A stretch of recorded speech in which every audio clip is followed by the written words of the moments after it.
by the chair. Thank you.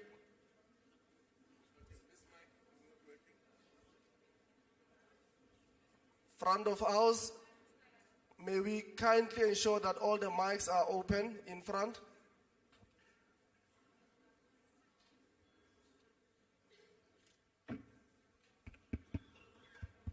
Testing, Hello. 1, 2. Hello, can you hear me, Terence? Terence? Talk to me, Sanjay. Right, here's the mic working here. It's on. Terence, come in. Talk to me. One in front of you.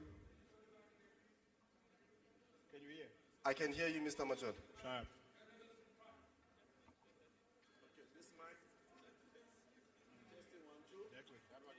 Oh, no, my man. Hello? Okay, it's fine. You know what happens? When this one is on, the other... No, we got it. Hello, hello? Testing 1, 2. You worry. I technology. Nothing, let's go first.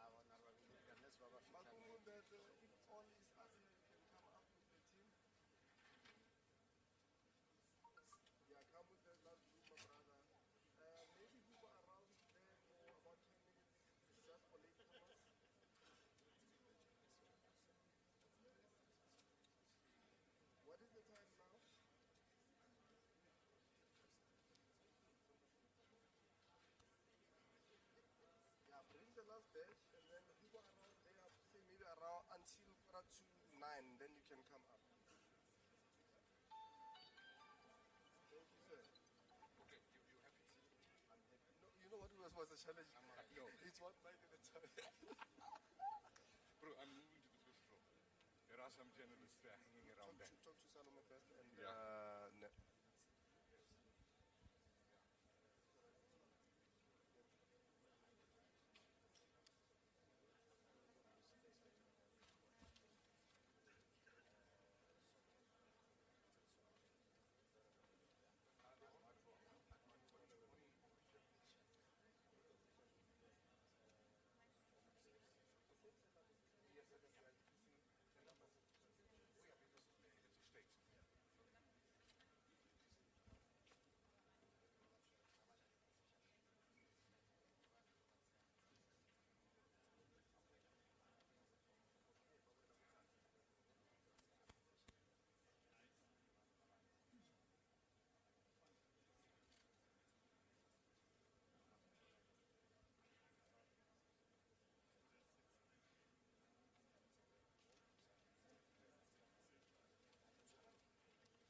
Nelson, may you approach the bench?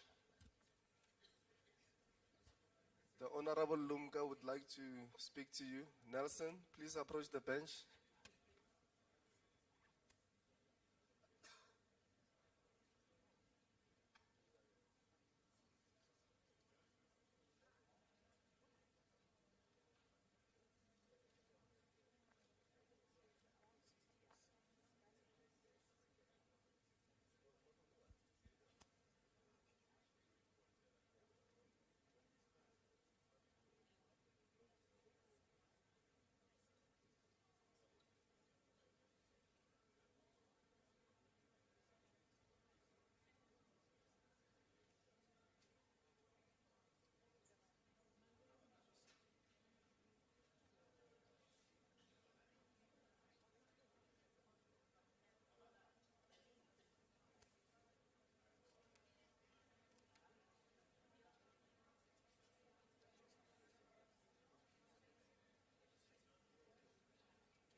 Раз, три. Раз, два, три.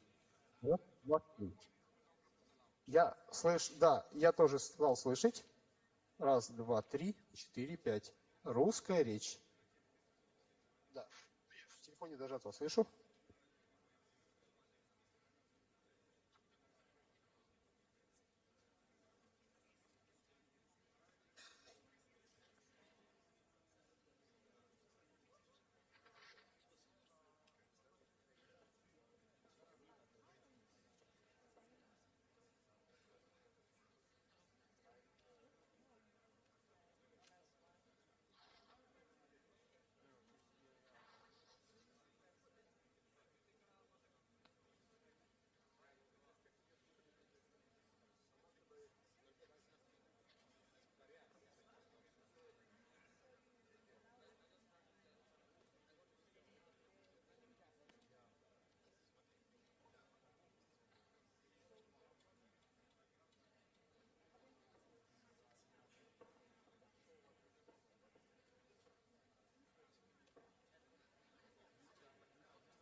Говорит, да, говорит Ульяна, слышит нас хорошо.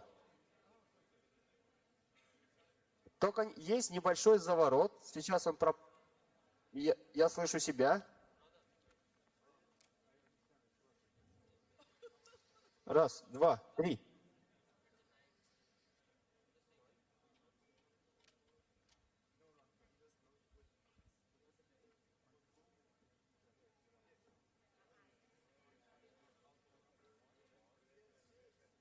Двести 221, 220.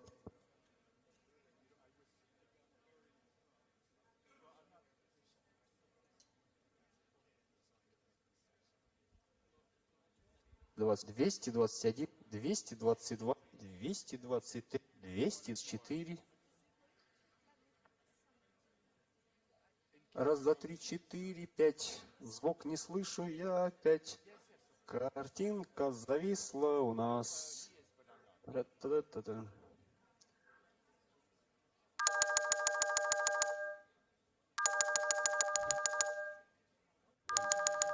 They want to test the translation. Are you hearing me? Yes, in English. It's in English. What do you mean 6?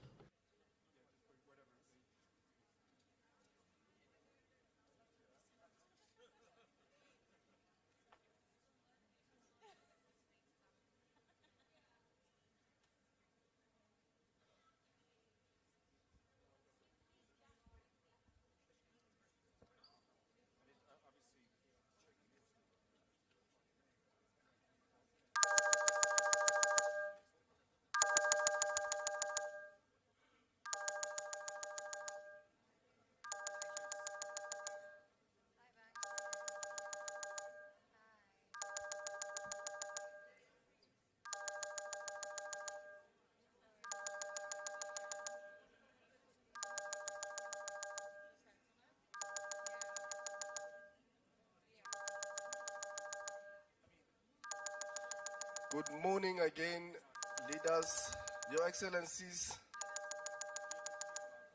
May I have your attention? Just to repeat, the session that is about to take place here is an address by President Cyril Ramaphosa to the media announcing the outcomes of the BRICS Summit. This is a media briefing. We are not yet at the plenary session.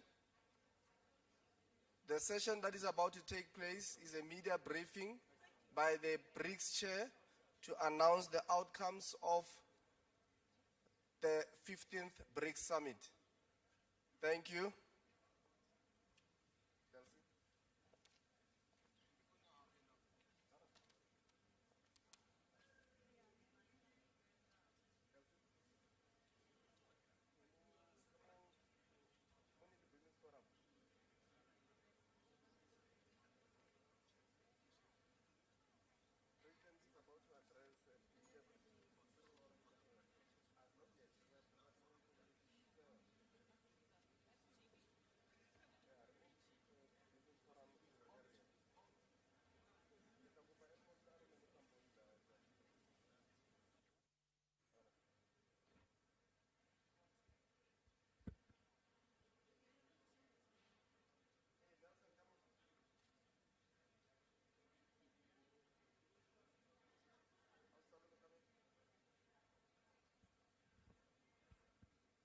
How's Salome?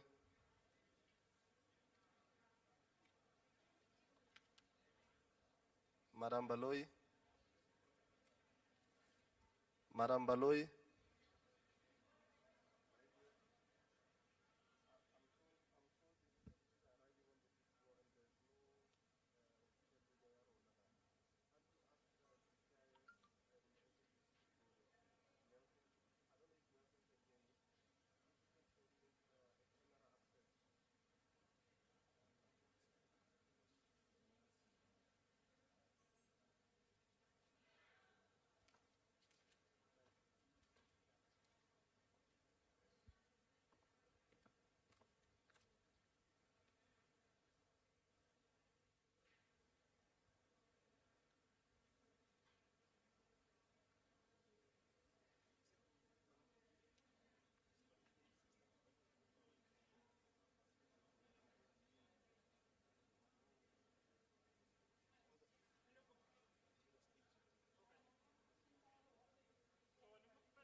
Приветствуем на 15-м саммите БРИКС. Раз, два, три.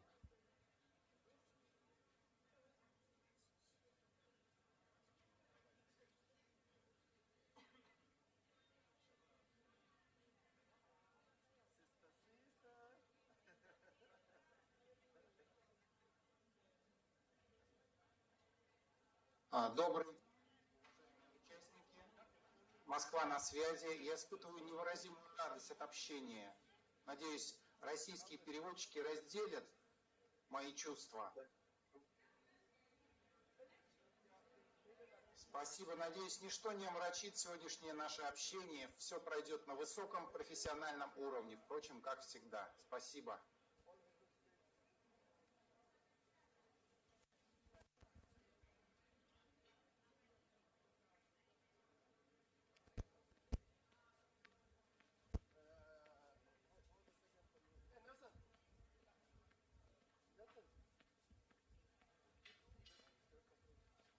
Just a second. Yeah.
Добрый день. Москва на связи. Слышу вас прекрасно. Спасибо.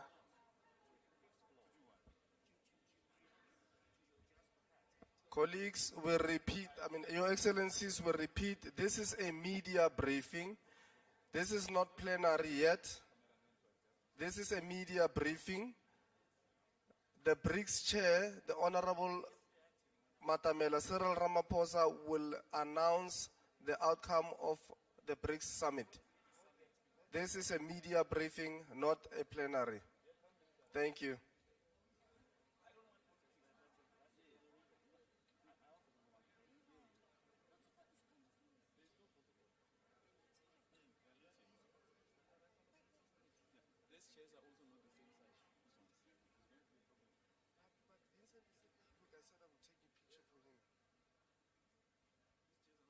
No, I will not come. Yeah, I'm making arrangement. Morning, sir. Yeah, you are in charge of protocol here? No. I'm not Who's in charge of protocol here? They are From not, South Africa. I don't see them here. The chief of state protocol must be upstairs, Yeah, busy with the arrival of heads of state. Okay, you're not aware of sitting here inside here? I keep on announcing. Oh, okay. Because I Can you see the delegation?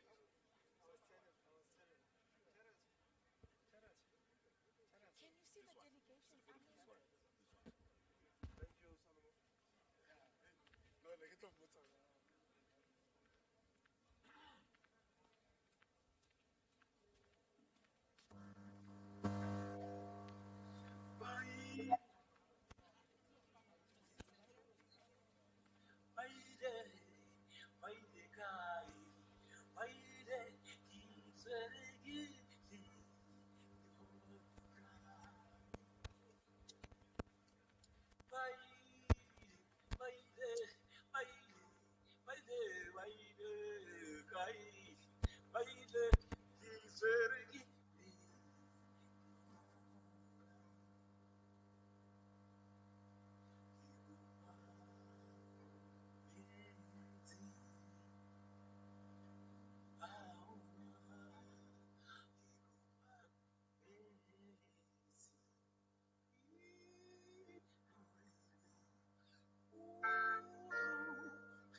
Front of house.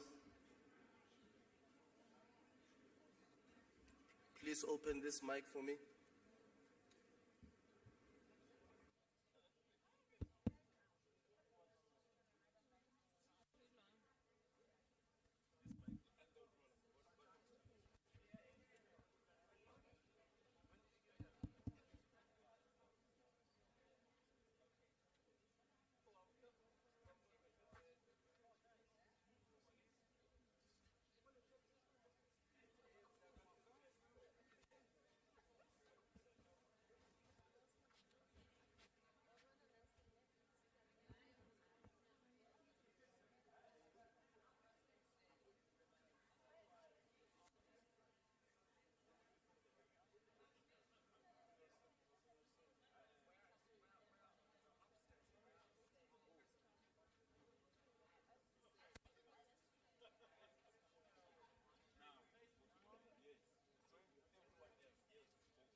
Good morning, Excellencies, ladies and gentlemen. Just to announce that we will be starting maybe in another 30 minutes or so. So stay put. Don't pack your cameras. Don't go back to the media center. But it will be another 30 minutes or so. If there are any changes, I'll come back to the microphone and announce it. Thank you.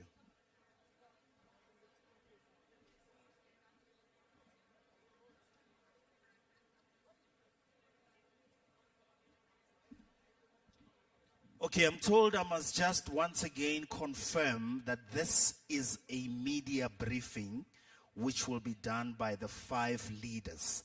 So this is not a meeting or plenary or anything like that. This is going to be a media briefing by the 5 leaders. As I said, another 30 minutes or so. Thank you very much.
So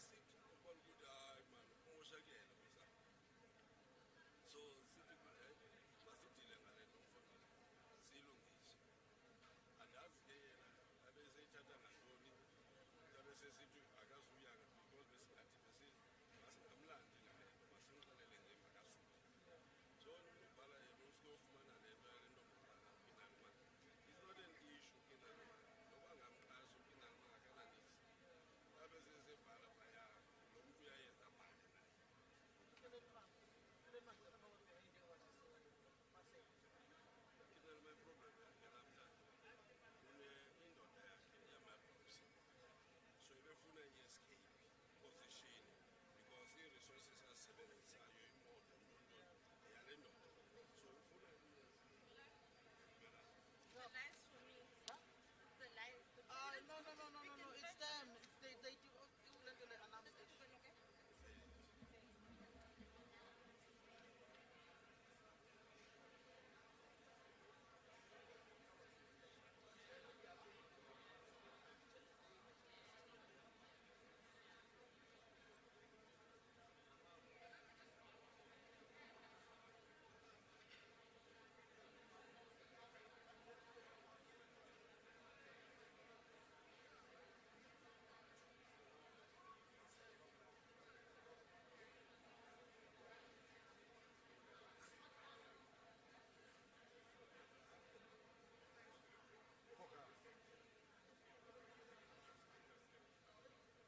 English. Hello, hello.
Ladies and gentlemen,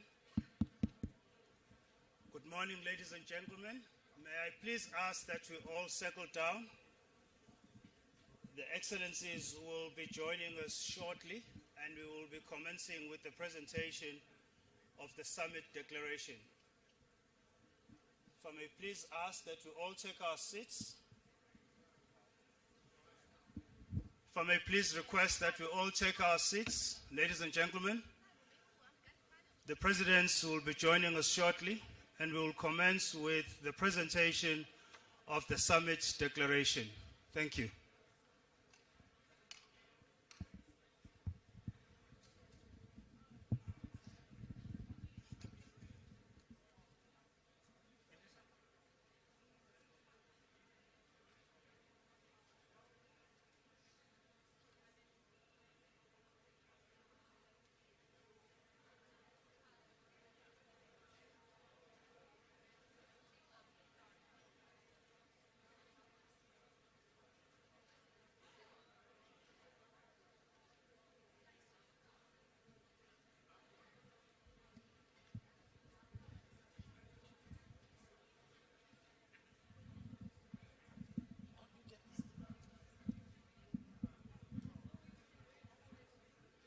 What?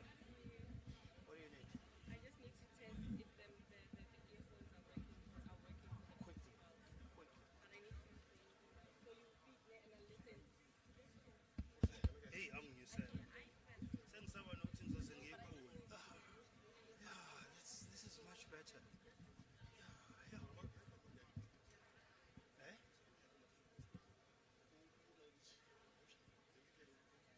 Okay. At least.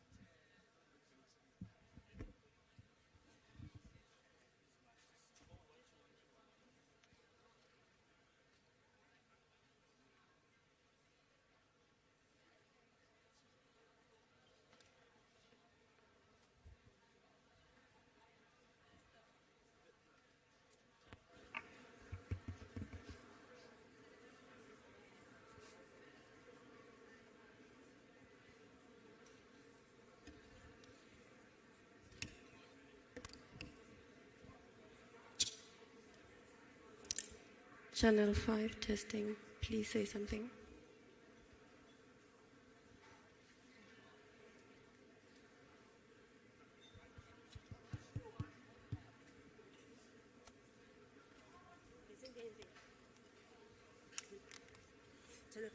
Channel 5.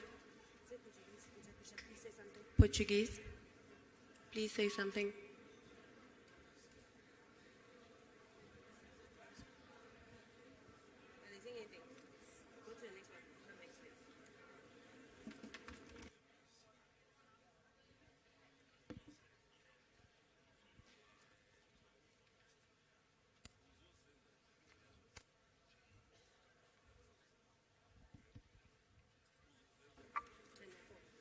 Channel 4, Mandarin.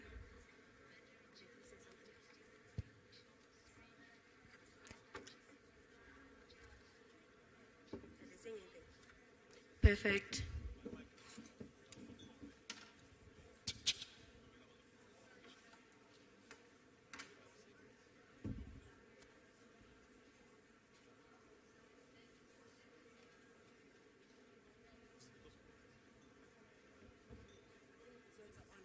Wait.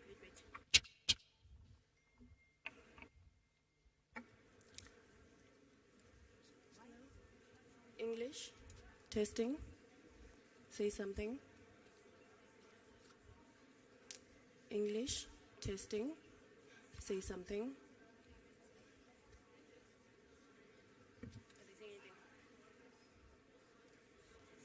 English, testing.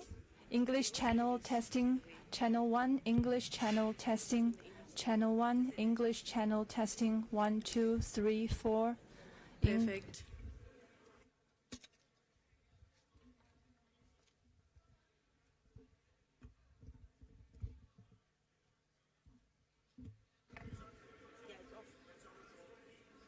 Channel 3 Hindi, say something.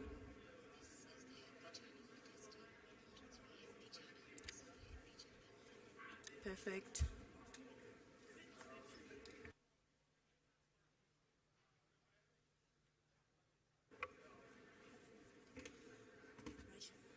Russian, testing,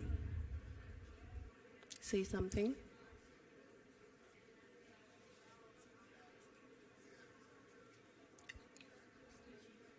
Perfect.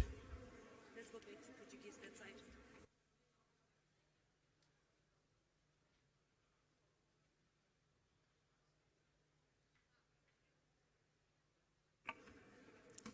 Portuguese, testing.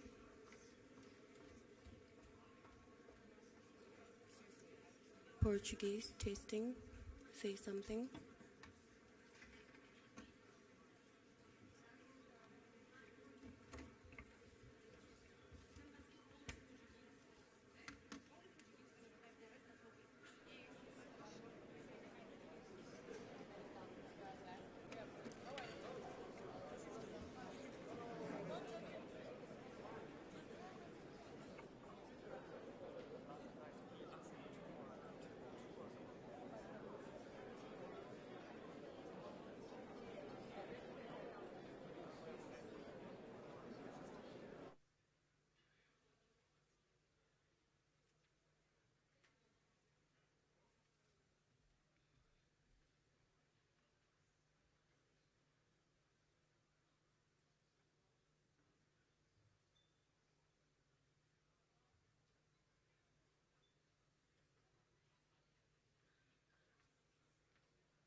Ladies and gentlemen, please take your seats as we are about to commence with the presentation of the declaration. Their Excellencies are making their way to the stage. If you could please take your seats. I can see there's still a few people standing over there. Please take your seats.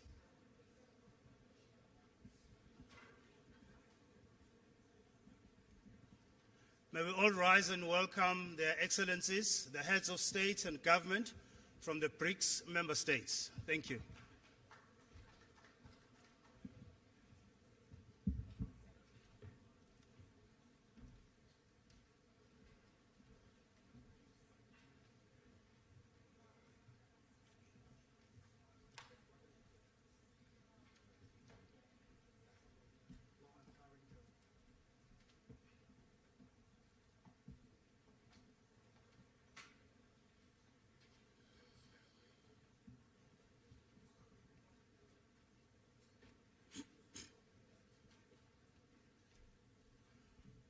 We may be seated.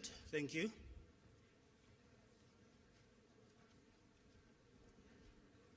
Your Excellencies, heads of states and government from the BRICS member states, the honorable ministers present from BRICS member states, ladies and gentlemen of the media, welcome to this session.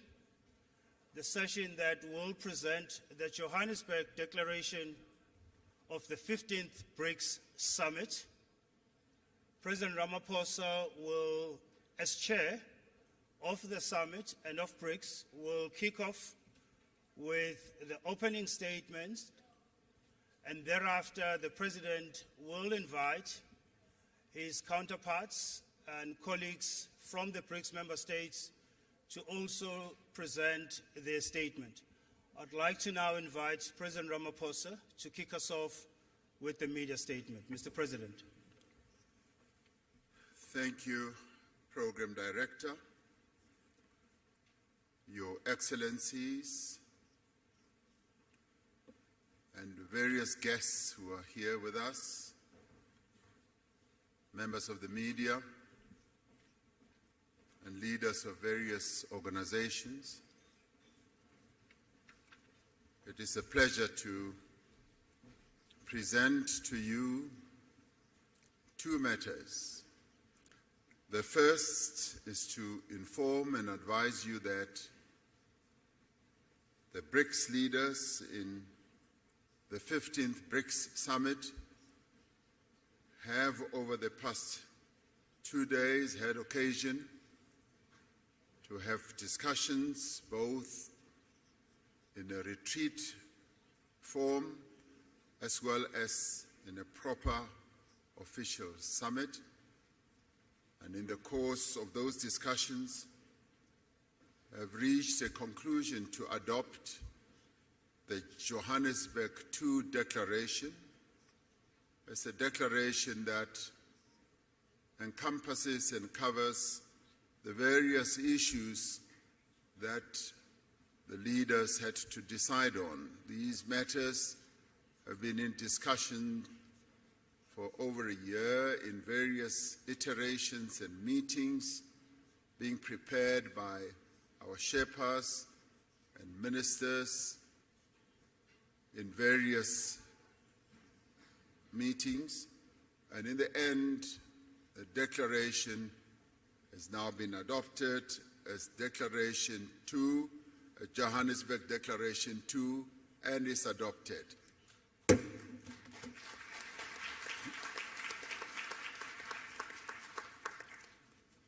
now we come to the media statement, which I will read out, and thereafter each one of the BRICS leaders will make a statement. We have successfully concluded the 15th BRICS Summit yesterday. It is the first BRICS Summit to be hosted in person since COVID-19 pandemic and the subsequent global travel restrictions.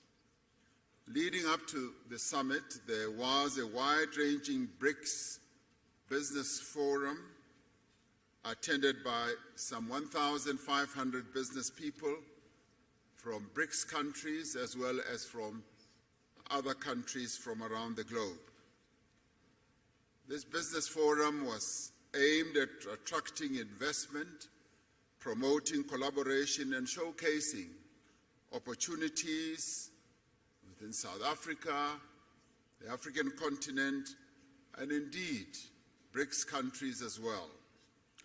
We had an opportunity to receive a report from the President of the New Development Bank, Dilma Rousseff, on the vision and the role of the bank and the role that it intends to play to support infrastructure and sustainable development in Africa and in the global south. We celebrated the 10th anniversary of the establishment of the BRICS Business Council and welcomed their report and the subsequent recommendations that they made to the leaders. We also welcomed the work of the BRICS Women's Business Alliance in their first in-person engagement with the BRICS leaders. We particularly welcomed the participation of youth representatives in the summit. We endorsed our expectations for the BRICS economic partnership to generate tangible benefits for our communities and deliver viable solutions for common challenges faced by the global south. We shared our vision of BRICS as a champion of the needs and concerns of the peoples of the global south. These include the need for beneficial economic growth, sustainable development, and the reform of multilateral systems. We reiterate our commitment to inclusive multilateralism and upholding international law, including the purposes and principles enshrined in the United Nations Charter. We are concerned about ongoing conflicts in many parts of the world. We stress our commitment to the peaceful resolution of differences and disputes through dialogue and inclusive consultation. The summit noted that an unbalanced recovery from the hardships of COVID-19 pandemic is exacerbating inequality across the world. We encourage multilateral financial institutions and international organizations to play a constructive role in building global consensus on economic policies. We have noted that there is global momentum for the use of local currencies, alternative financial arrangements, and alternative payment systems. As BRICS, we are ready to explore opportunities for improving the stability, reliability, and fairness of the global financial architecture. In this regard, BRICS leaders have tasked their finance ministers and central bank governors, as appropriate, to consider the issue of local currencies, payment instruments, and platforms, and to report back to the BRICS leaders by the next summit. This summit reaffirmed the importance of BRICS people-to-people exchanges in enhancing mutual understanding, friendship, and cooperation. The summit appreciates the progress made over the last year in the fields of media, culture, education, sports, arts, youth, civil society, and academic exchanges. We adopted the Johannesburg II Declaration, which reflects key BRICS messages on matters of global economic, financial, and political importance. It demonstrates the shared values and common interests that underlie our mutual beneficial cooperation as the 5 BRICS countries. BRICS itself is a diverse group of nations. It is an equal partnership of countries that have differing views but have a shared vision for a better world. As the 5 BRICS countries, we have reached agreement on the guiding principles, standards, criteria, and procedures of the BRICS expansion process, which has been in discussion for quite a while. We have consensus on the first phase of this expansion process, and other phases will follow. We have decided to invite the Argentine Republic, the Arab Republic of Egypt, the Federal Democratic Republic of Ethiopia, the Islamic Republic of Iran, the Kingdom of Saudi Arabia, and the United Arab Emirates to become full members of BRICS. The membership will take effect from the 1st of January 2024.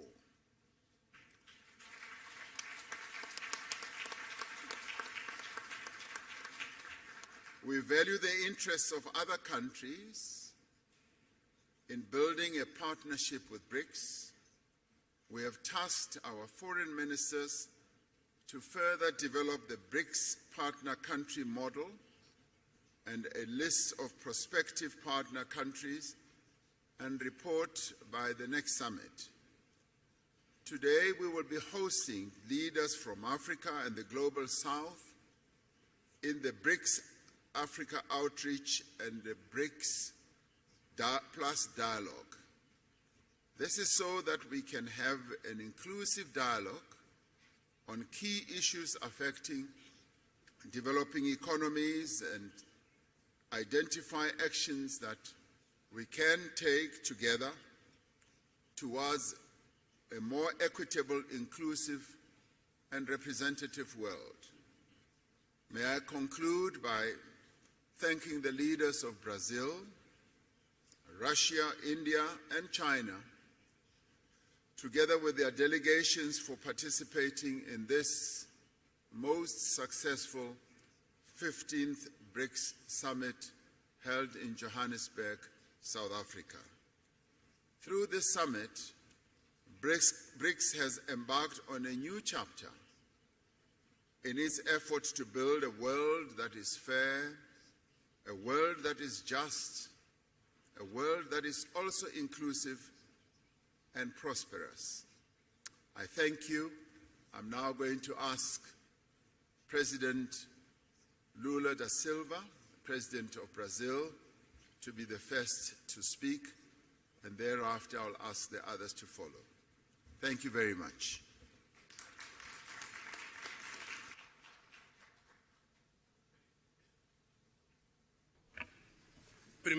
Well, first of all, I would like to thank especially President Ramaphosa and his team for the very warm hosting of the BRICS meeting and for the first face-to-face summit meeting at BRICS. I also would like to congratulate to the team of the Foreign Affairs Ministers for all the extraordinary work that they did to conduct and the production of this declaration that we just signed here. The last time that I participated in a BRICS meeting was in 2010, and I am deeply, very well impressed with the maturity of the BRICS and with the results that we managed to reach. In 2011, conferiu maior representatividade geográfica ao representation regiões to the groups, and including one of the regions that grow most in the world. Many said that we were too much different so that we can forge a common view. A experiência, The contudo, experience, nevertheless, demonstra o contrário. demonstrates the contrary. Nossa diversidade Our fortalece a diversity luta por uma strengthens nova the ordem fight for a new que international acomoda a order that pluralidade will accommodate econômica, pluralism geográfica in e terms política of do geography, século economy, XXI. and Neste politics mundo in em the transição, 21st century. In this os world BRICS of nos transition, oferecem uma fonte the de BRICS soluções offers us a criativas source of para os creative desafios que solutions for the enfrentamos. challenges that we A face. relevância dos The BRICS relevance of the é BRICS confirmada is pelo interesse confirmed by the crescente que growing outros países interest of other demonstram countries de demonstrate adesão to ao join agrupamento. our group. Entre os vários resultados Amongst da the many cúpula de results hoje, of the summit meeting of ressalta a today, I ampliação could dos stress BRICS the com a enhancement inclusão de of the novos BRICS, membros. including new members. Como indicou o presidente As President Ramaphosa é just com said, satisfação que o it's with Brasil great dá pleasure that boas-vindas Brazil aos gives the BRICS, welcome to the à Arábia BRICS, Saudita, to Saudi à Arabia, Argentina, to Argentina, ao to the new members, Egito, to Egypt, aos Emirados to Árabes the Unidos, United à Arab Etiópia Emirates, to e ao Ethiopia, Irã. and to Agora, Iran. Now, o PIB dos BRICS the GDP of the eleva-se BRICS is para going up to 36% do PIB 37% of the global world em paridade de GDP poder de in terms compra of e purchasing power 46% and da 46% população in terms mundial. of the world O population. BRICS BRICS continuará will aberto a continue novos open candidatos to new e para isso members, aprovamos and for também that we critérios e also procedimentos approved para criteria futuras adesões. procedures for future Aprovamos members. ainda a We criação de also grupo the de creation trabalho of a working para group estudar a so adoção that de we uma can moeda study de the adoption referência para os of BRICS. a unit Essa currency medida as reference for the poderá BRICS. aumentar This nossas measure could opções de increase our pagamento options for means of reduzir payment nossas and reduce our vulnerabilities. ressaltar I would like to igualmente stress a decisão that the decision relacionada à that was reforma made da to the governança reform global, of the global especialmente governance em and especially in relação ao Conselho de relationship to the Segurança. UN Security Council. Por fim, And last but dedico uma not the mensagem least, I would especial dedicate a special ao querido message Alberto Fernandes, to presidente my da dear Argentina, Alberto e grande Fernandes, amigo President do of Brasil Argentina, great friend e of do Brazil mundo em que and of the developing world. continuaremos We will avançando continue lado a to lado move forward side com by nossos side irmãos with our argentinos em mais brothers fórum Argentinos in another international Seguiremos forum. defendendo We will temas continue to advocate com themes impacto direto na with direct qualidade de vida impact de of the nossas quality of lives of our populações, peoples, como o combate à fome, as fighting à hunger, pobreza, à poverty, desigualdade and e à inequality, promoção do and the desenvolvimento promotion sustentável. of sustainable development. Promoveremos a We will superação de promote todas the as overcome formas da of all desigualdade ways e of inequality that exists in the world, and that the continuem BRICS will sendo força continue to be a driving de uma ordem force mundial of a mais new justa international order that will e have more failures and an indispensable da player paz, to promote do peace, multilateralismo to promote e na defesa do multilateralism, direito and in the internacional. defense of the international order and rule. Thank you very much.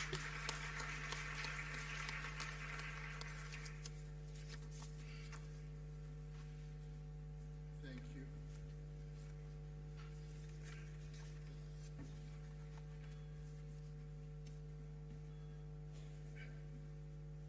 Thank you, Lula da Silva,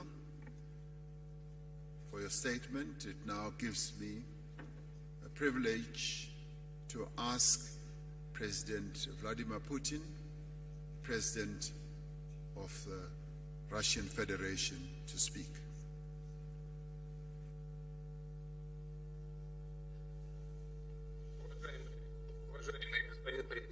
Your Excellency, Mr. President, dear friends, dear colleagues, just like other participants of today's event, I would like to thank our South African friends for the efforts they have made during our joint work. I Должен appreciate their отметить, efforts, что, and I would like to note, как выяснилось, эта работа была непростой, as и it turned out, this was a challenging Рамафоза проявил work, and удивительное President дипломатическое Ramaphosa искусство showed при согласовании всех unique позиций, в diplomatic том числе mastery касающихся as we расширения negotiated all the BRICS. positions, including Только when it что comes to BRICS бразильский expansion. коллега, президент Just now, Лула да Сильва, Brazilian counterpart, некоторые President моменты Lula da отметил Silva, наиболее важные highlighted для most всех нас, important среди которых aspects я for all of us, and I выделил would бы, like to конечно, especially вопросы emphasize the issues расчетной валюты единой. for Это сложный вопрос, но mutual мы currency так или settlement, иначе united будем currency двигаться issue. по This is a решению challenging этих task. проблем. Nevertheless, И we will move towards resolution. второе, это And касается the second thing that I would like to mention, организация расчетов to между do нашими странами with в сфере экономической issuing деятельности. settlements between our Хотел countries бы in поздравить economic terms. новых I would наших like членов, to которые congratulate new в BRICS members полноформатном масштабе будут работать в следующем году. И хочу заверить всех коллег, что мы будем продолжать то дело, которое мы сегодня с вами начали по расширению влияния БРИКС в мире. Имею в виду налаживание практической работы с новыми членами организации и с теми, кто будет работать в сфере БРИКС в качестве аутрич, с нашими партнерами, которые так или иначе уделяют внимание сотрудничеству с нашей организацией и хотели бы с нами вместе работать. Мы относимся к этому с вниманием и большим уважением и обязательно наладим эту работу. Конечно, в контакте со всеми партнерами будем советоваться, как эту работу организовать, и в ходе этих совместных дискуссий на уровне министров иностранных дел, других ведомств выстроим соответствующий регламент с тем, чтобы роль и значение БРИКС в мире продолжала расти. Большое спасибо.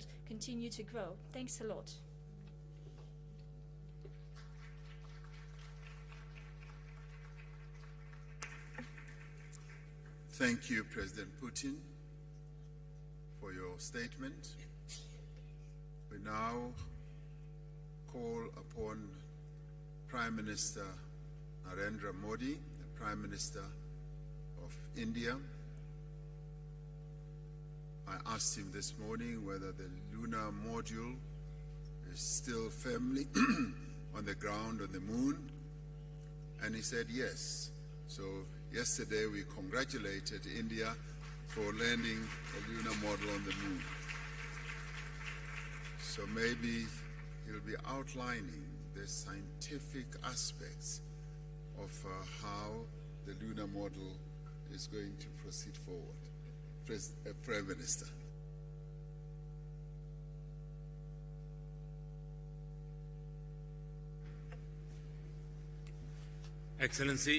Excellencies, media के साथियों, friends from the media, नमस्कार.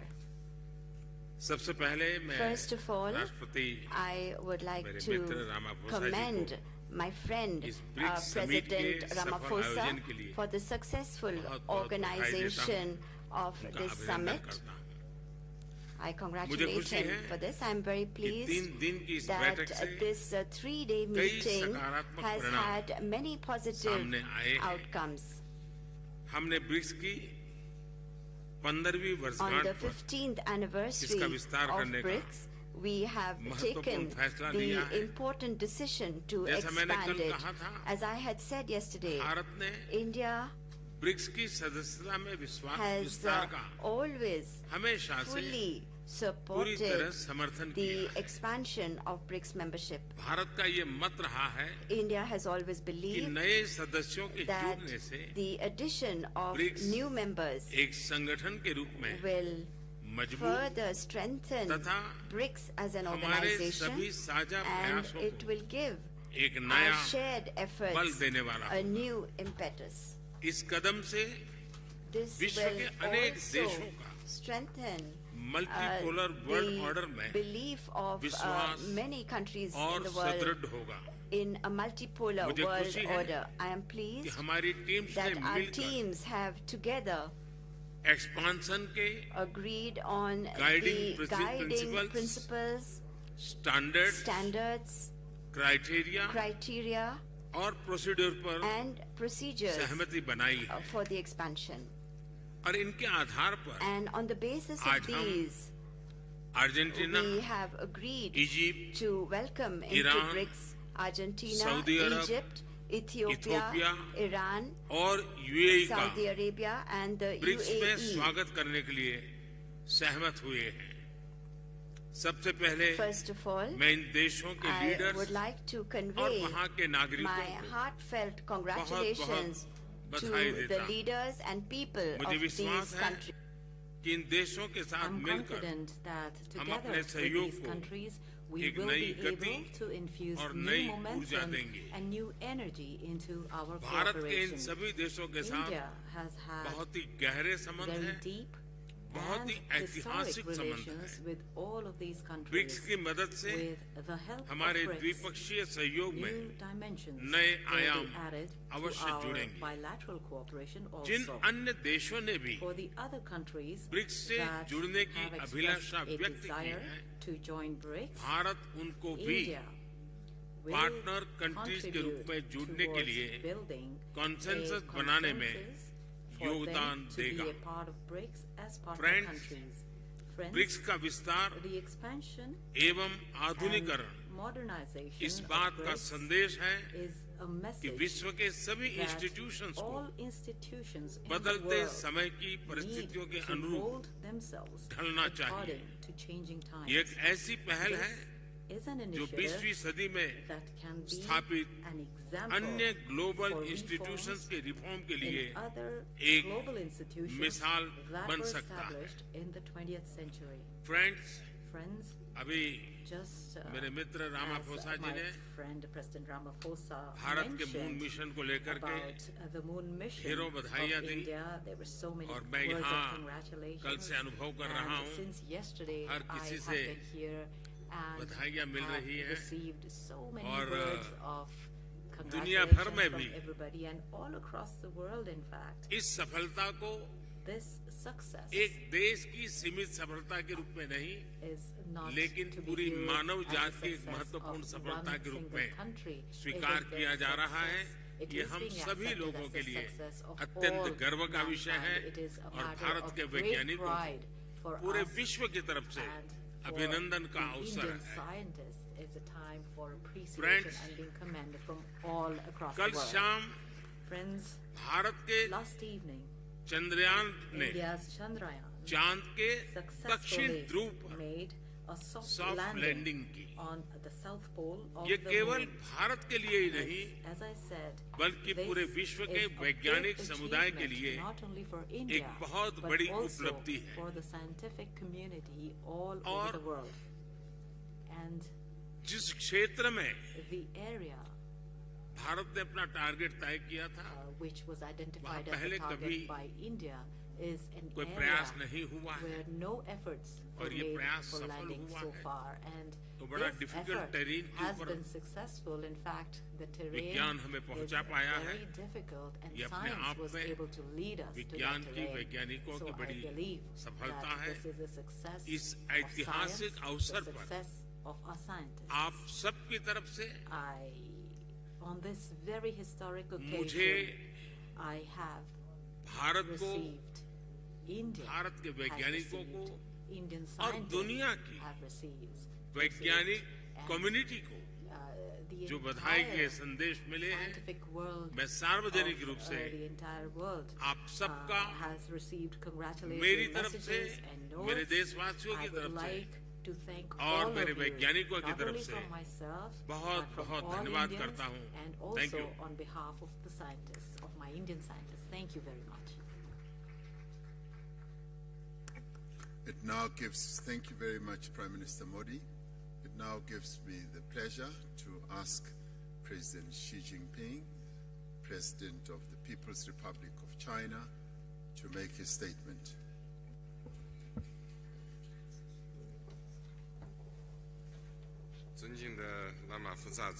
President Ramaphosa, colleagues, friends from the press,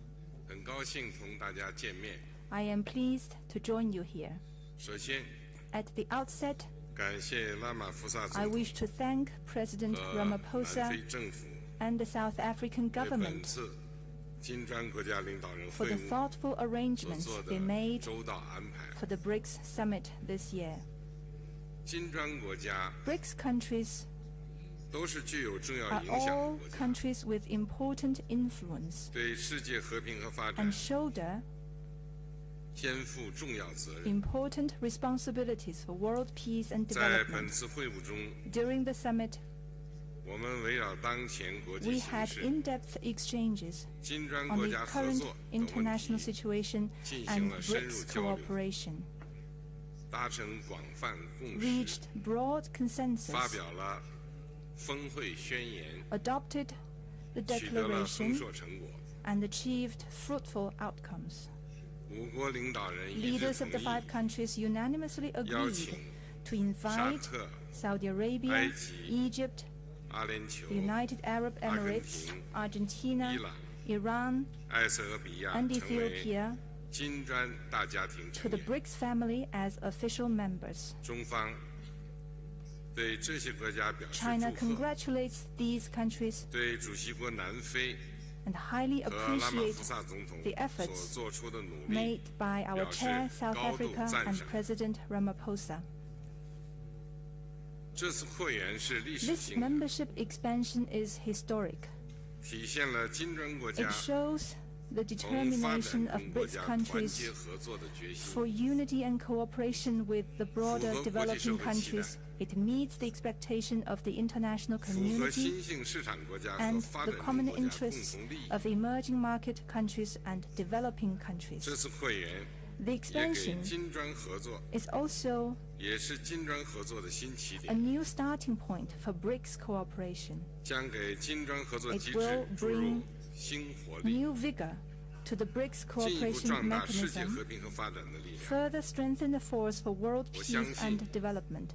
I am confident, as long as we work with a common purpose, there's a lot that BRICS cooperation can achieve, and the future will be bright for BRICS countries. Let us work together to write a new chapter of emerging market countries and developing countries working together in unity for development. Thank you.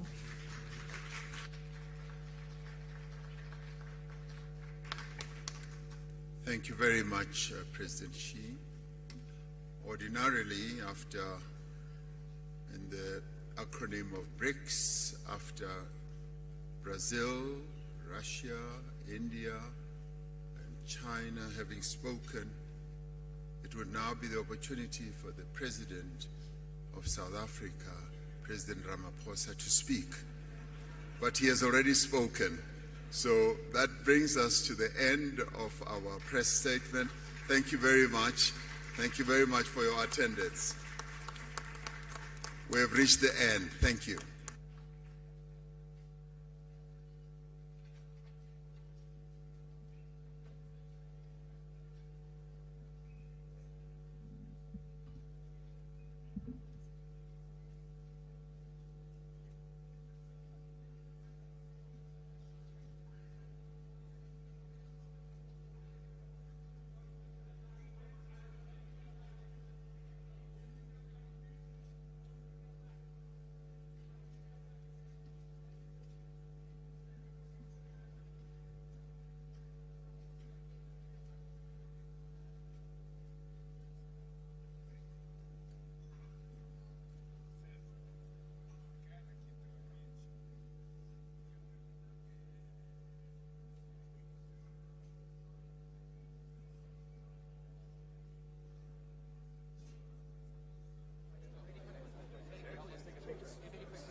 Attention, please.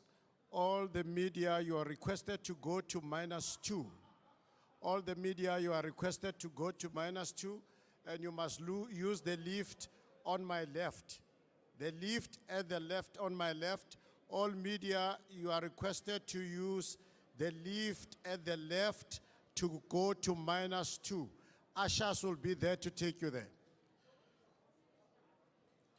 Media, you are not allowed to go out on the doors on the right. You must use the ones on the left-hand side, and ushers are there to take you to -2 and will come to announce to you what is the next program. Thank you very much.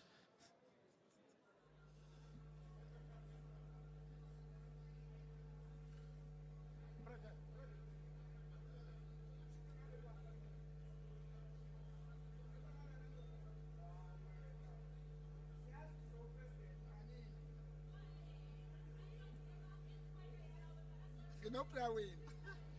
Or Stony Farm.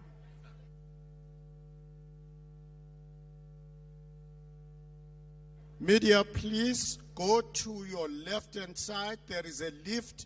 You'll be ushered to -2. All the media, please go to the left.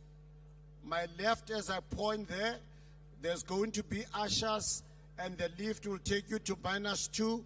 We are going to make further announcements at -2. Media, you are not allowed to go out through the right-hand side. You are not allowed to use the right-hand side. Go to the left as I am pointing. You'll find the lift that will take you in batches to -2 at the media center. Please cooperate with the security, cooperate with the ushers. We will give you the program unfolding at -2.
ajuda. O povo vai ter um Bolsonaro. Eu falei, rapaz, então ajuda.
Mon téléphone.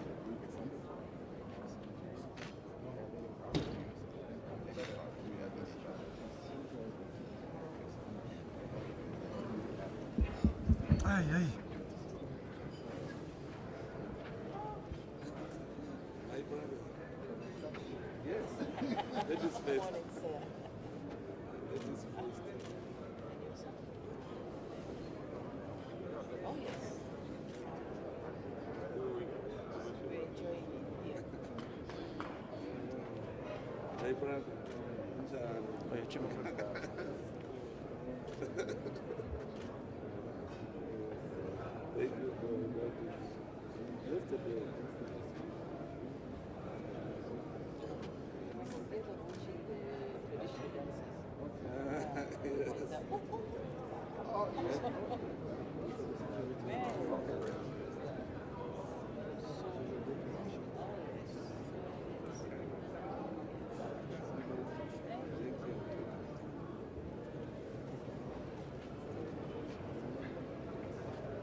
Yeah. Who helps you?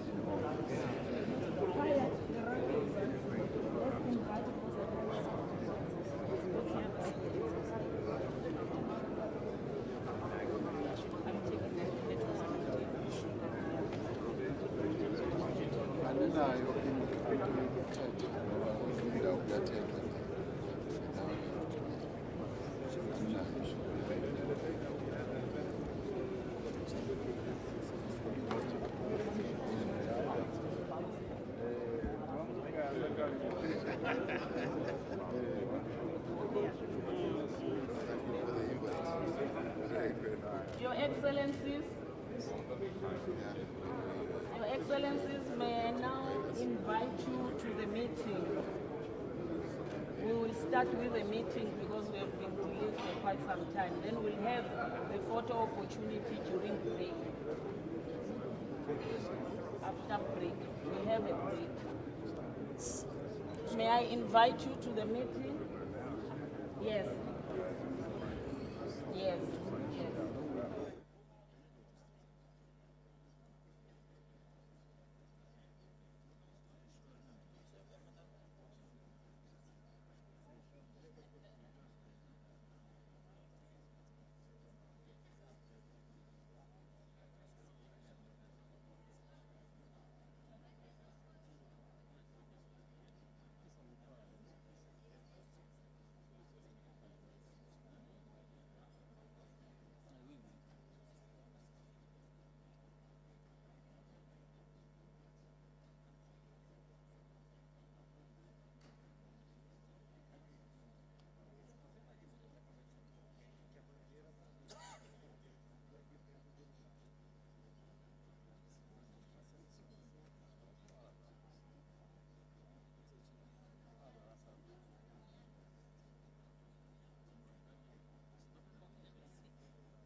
Okay. Ke leboga.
So that we can commence with our business, let us take our seats.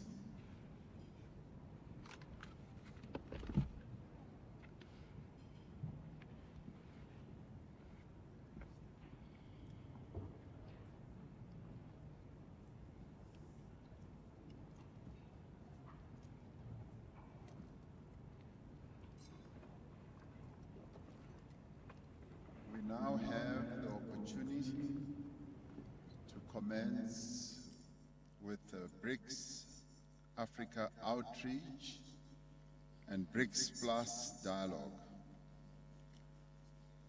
Would like to thank you all for being here.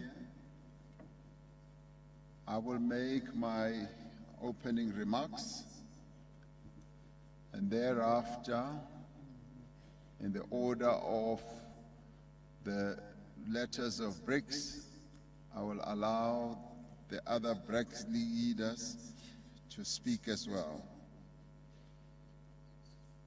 Your Excellency, Mr. Antonio Guterres, the Secretary General of the United Nations, Your Excellency, President Azali Assoumani, President of the Union of the Comoros and Chair of the African Union, Your Excellencies, leaders of BRICS nations, Excellencies, leaders of Africa and the Global South leaders, leaders of regional institutions, honorable ministers, the Deputy President of the Republic of South Africa, Paul Mashatile. It is a great honor to welcome you all to South Africa for the BRICS Outreach and BRICS Plus Dialogue. When reflecting on the purpose and the role of BRICS in the world today,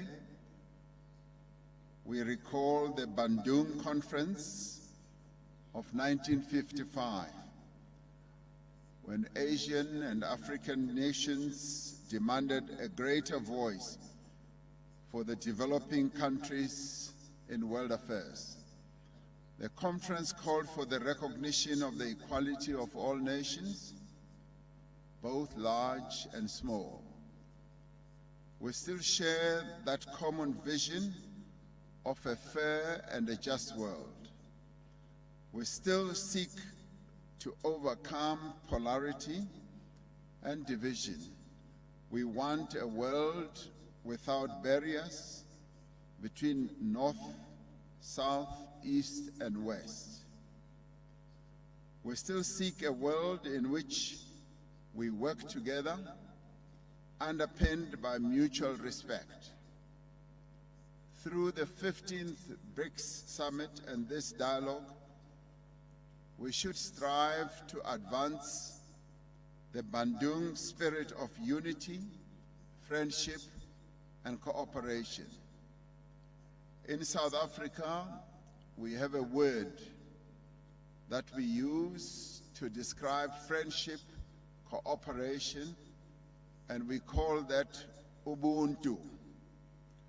Ubuntu is a practice based on the understanding that our success, our prosperity, and well-being depends on the success, prosperity, and well-being of others. That is why we also use another South African term about our identities, whilst respecting the identities of others. We often say, I am because you are. And that is a recognition, and that is the respect that we want to accord to one another. We see the BRICS partnership as a catalyst for global growth and development and response to the needs of all nations. It is the right of Africa and the entire global South to fully reap the benefits of global trade and investment. Without trade and investment, our economies cannot thrive and our people's material conditions cannot improve. As the African continent, we are determined that the continent's substantial resources are harnessed for the benefit as well as for the development of the people of Africa. The African Continental Free Trade Area, once fully operational, will unlock the benefits of the continental market and generate substantial opportunities for African countries, but also for other countries. To make use of these opportunities, Africa is looking to BRICS partnership to unlock infrastructure and development financing. This was part of the founding vision of the new development bank. This bank is playing a leading role in efforts to increase the resilience of the global South and to bring fairness to the global trading system, the financial system, and to strengthen BRICS currencies. We have to reform global economic, financial, and political, as well as the multilateral trading system, so that we can create a conducive environment for fair trade. While many countries of the global South are seeking significant progress in industrialization, in technological development, in innovation, and the digital economy, they are not fully reaping the economic benefits of their efforts. By working together, by sharing skills and capabilities, by mobilizing resources, we will be able to give renewed impetus to the global growth and sustainable development. We need to move beyond expressions of solidarity towards inclusion, mutually beneficial economic cooperation as well. We trust that this dialogue that is being attended by some 65 countries will provide leadership, vision, and hope as we strive together for a better Africa and for a better world. It is for this reason that I welcome you all warmly, and I welcome you all on behalf of the BRICS leaders who have just issued their declaration, which outlines a number of important aspects.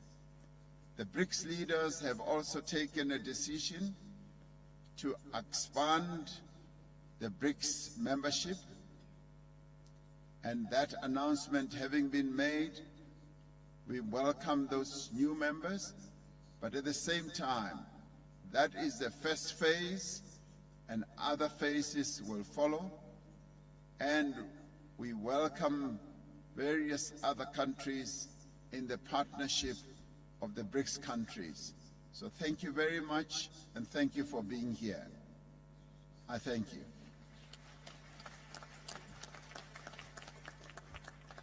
Having done that, I now would like to invite President Lula da Silva, the President of the Republic of Brazil, to take the floor.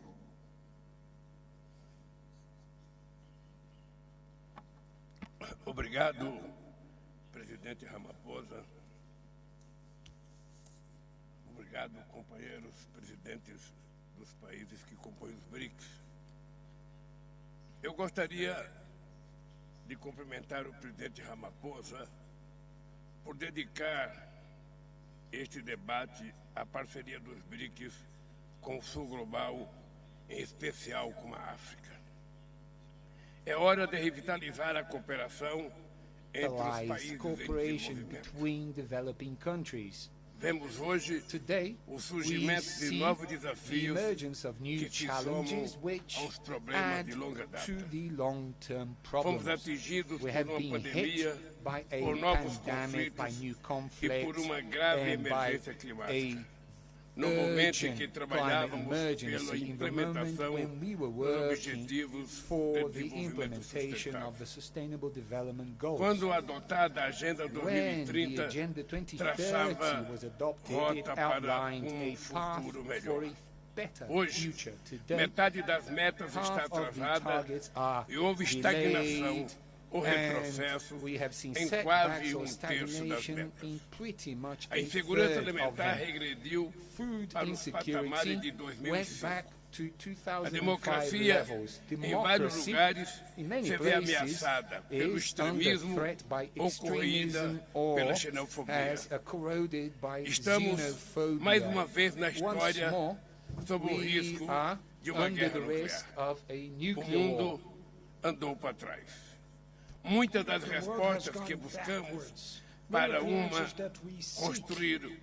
construir um mundo mais equitativo estão na África.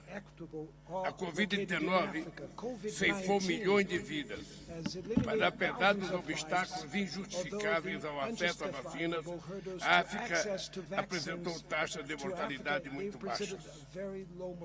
Enquanto preocupações de segurança limitam cada vez mais o compartilhamento de tecnologias, a União Africana lança estratégias de transformação digital e centenas de startups e centros de inovação surgem na África.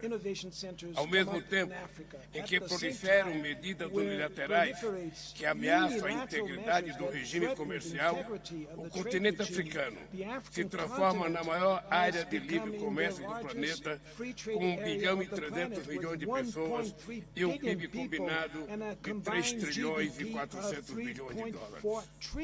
À medida que órgãos multilaterais falham ao responder às ameaças à paz, a União Africana assume crescente protagonismo na resolução de conflitos. De um lado, alianças excludentes renascem e acirram tensões. E de outro, países africanos e latino-americanos se unem para preservar a zona de paz e a cooperação Atlântico-Sul. Mas assim, como em outras regiões na África, também ficam evidentes os grandes constrangimentos impostos a países em desenvolvimento. As promessas da globalização não se cumpriram. Muitas nações se veem hoje tolhidas por dívidas impagáveis. Nos últimos anos, o volume de recursos direcionados a países do sul global, via comércio e investimentos, vem diminuindo. A maior parte do mundo em desenvolvimento depende da exportação de commodities, cuja demanda é volátil, e da importação de bens de primeira necessidade, cujos preços dispararam. Ao mesmo tempo, instituições financeiras impõem juros elevados e condicionalidades que estreitam o espaço de atuação do Estado. É impossível promover o desenvolvimento sustentável se o orçamento público é consumido pelo serviço da dívida. O combate à mudança do clima nos oferece a oportunidade de repensar modelos de financiamento, comércio e desenvolvimento. A transição energética não pode reeditar a relação de exploração do passado colonial.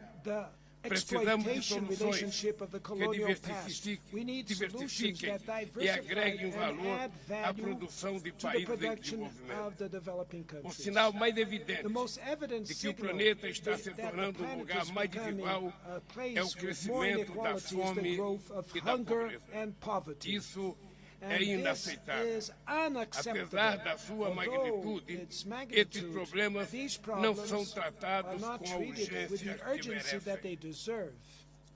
As emissões de 1% mais ricos da população mundial são 100 vezes maiores do que as de 50% mais pobres. Como disse a ambientalista keniana Wangari Maathai, ganhadora do Prêmio Nobel da Paz, abre aspas, gostamos muito de culpar os pobres pela destruição do meio ambiente, mas frequentemente são os poderosos, incluindo os governos, os verdadeiros responsáveis.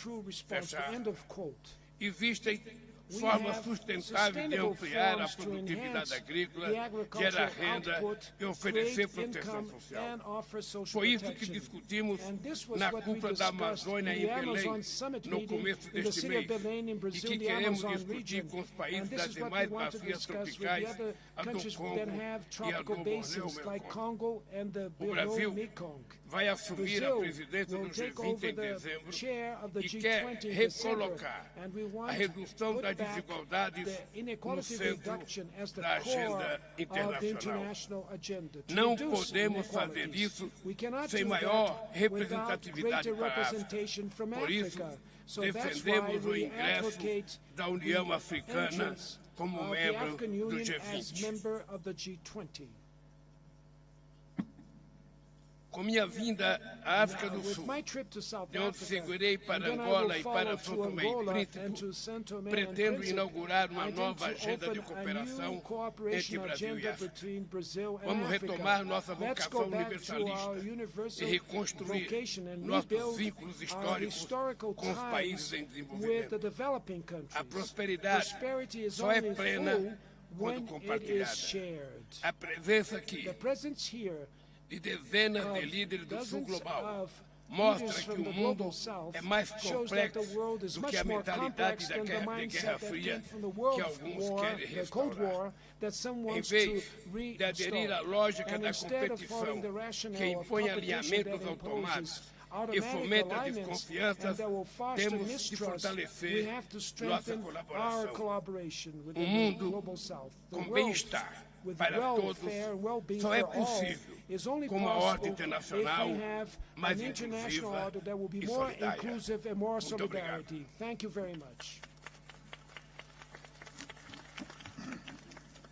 Thank you, President Lula da Silva.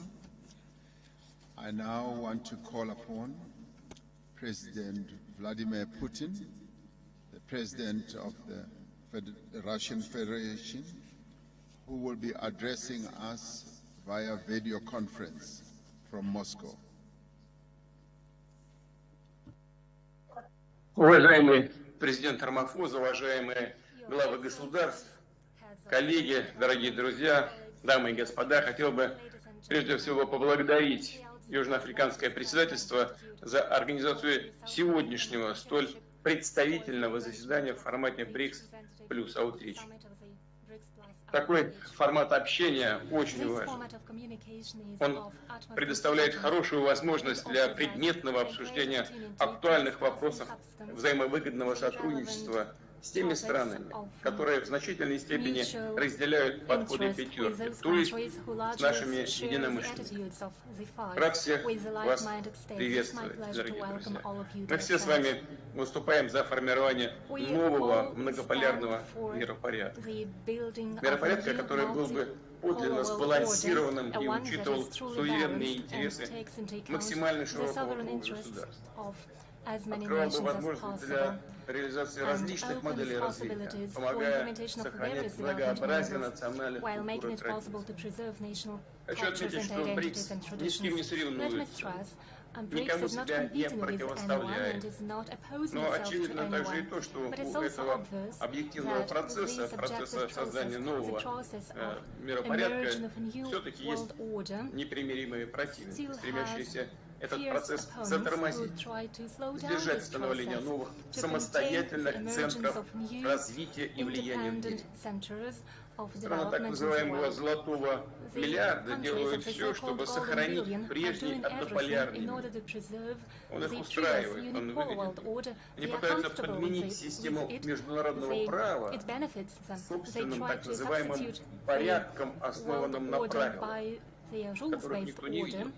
Правила, используемых, прямо надо сказать, в корыстных целях и меняющихся в угоду текущей политической конъюнктуре, когда угодно и как угодно, в соответствии с интересами отдельных стран. По сути, это тот же колониализм, только в новой упаковке. Кстати, не так уж хорошо выглядит.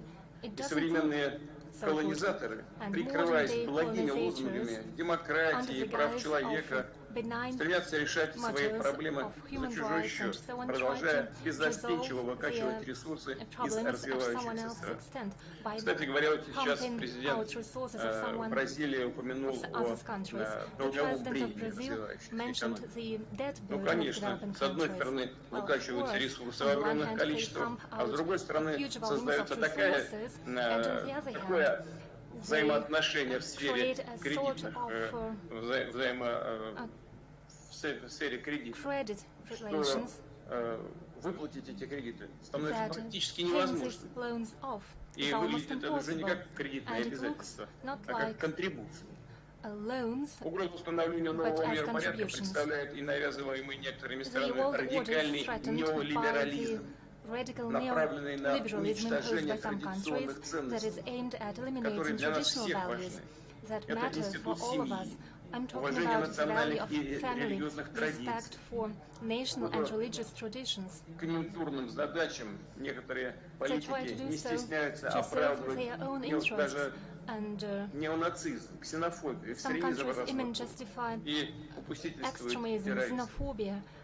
Мировое большинство, которому принадлежат присутствующие здесь страны, все больше устает от разного рода давления, всяких манипуляций, но готово к честному, равноправному и взаимоуважительному сотрудничеству. Именно с таких позиций страны БРИКС подходят к развитию многоплановых отношений со всеми представленными здесь и другими заинтересованными государствами, так с региональными, так как и с региональными интеграционными структурами, включая СНГ, Евразес, Шанхайскую организацию сотрудничества, АСЕАН, Общество стран Карибского бассейна, Совет сотрудничества арабских государств Персидского залива.